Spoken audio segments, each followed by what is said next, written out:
বাংলাদেশের সাবেক প্রধানমন্ত্রী দেশনেত্রী বেগম খালেদা জিয়া গুরুতর অসুস্থ ও সংকটাপন্ন অবস্থায় হাসপাতালে নিবিড় পরিচর্যায় রয়েছেন।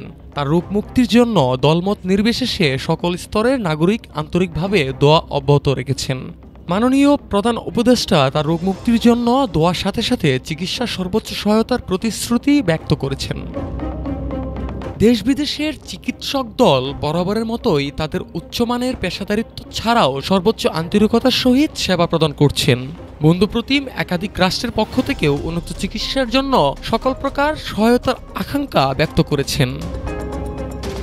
সর্বজন শ্রদ্ধেয়া বেগম খালেদা জিয়ার প্রতি সকলের আন্তরিকতা, দোয়া ও ভালোবাসার প্রদর্শন করায় জিয়া পরিবারের পক্ষ থেকে সকলের প্রতি আন্তরিক ধন্যবাদ ও গভীর কৃতজ্ঞতা জ্ঞাপন করেছে। একই সাথে বেগম খালেদা জিয়ার আরোগ্য রোগ মুক্তির জন্য সকলের প্রতি দোয়া অব্যাহত রাখার জন্য আন্তরিকভাবে অনুরোধ জানানো হয়েছে। এমন সংকটকালে মায়ের স্নেহস্পর্শ পাবার তীব্র আকাঙ্ক্ষা যে কোনো সন্তানের মতো আমারও রয়েছে, কিন্তু অন্য আর সকলের মতো এটা বাস্তবায়নের ক্ষেত্রে আমার একক সিদ্ধান্ত গ্রহণের অবারিত ও একক নিয়ন্ত্রণাধীন নয়। স্পর্শকাতর এই বিষয়টি বিস্তারিত বর্ণনার অবকাশও সীমিত, হয়তো এটাই রাজনৈতিক বাস্তবতা, এমনটাই জানিয়েছেন তারেক রহমান।